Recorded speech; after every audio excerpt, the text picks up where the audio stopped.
One of the most interesting parts of slanted language are slanted words. Words are usually slanted by the use of charged language, which means words that have a positive or negative connotation. These examples I would like you to read through will demonstrate that. So, Corlin paused at the entrance to the room and glanced about. A well-cut black dress draped subtly about her slender form. Her long blonde hair gave her chiseled features the simple frame they required.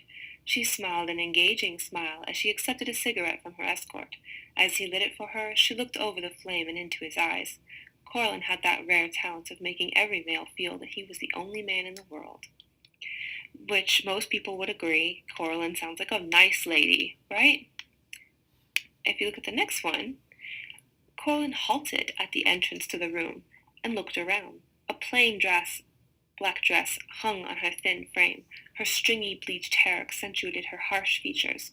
She smiled an inane smile as she took a cigarette from her escort. As he lit it for her, she stared over the lighter and into his eyes. Corlin had a habit of making every male feel that he was the last man on earth. This is a funny example because you can probably tell that they're identical paragraphs, but what's different is words have been changed, like paused, halted, enough to make Corlin sound very unpleasant in the second description. If you did see a huge difference between that, then you've already learned the lesson that slanted words can make a big difference when you're describing anything. This is when you would want to get your thesaurus out and look for a way to make something sound really bad or really good, depending on what you wanted your reader to convey or to understand.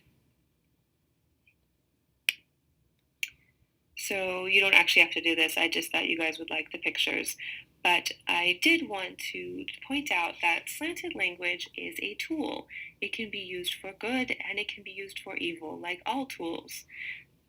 If you are writing something and you decide to present your information in a positive or negative light, that is up to you. As I would say, as your instructor, I would encourage you to experiment with using charged and slanted language, but to avoid insulting or alienating your readers, of course, and to avoid omitting information.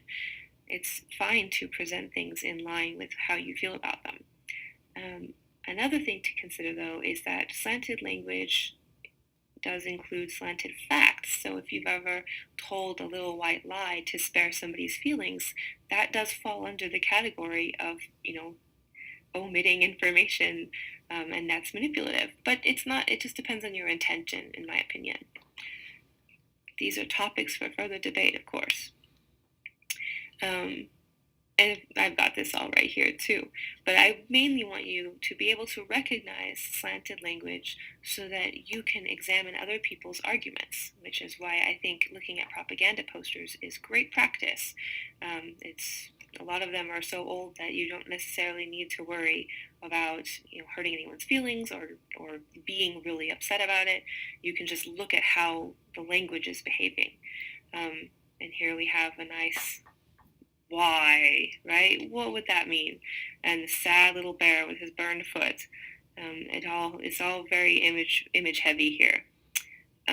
So hopefully you guys have learned a lot from these videos, and if you have any questions, you could take them to the discussion board and see what your classmates think about slanted language and Smokey the Bear and propaganda posters.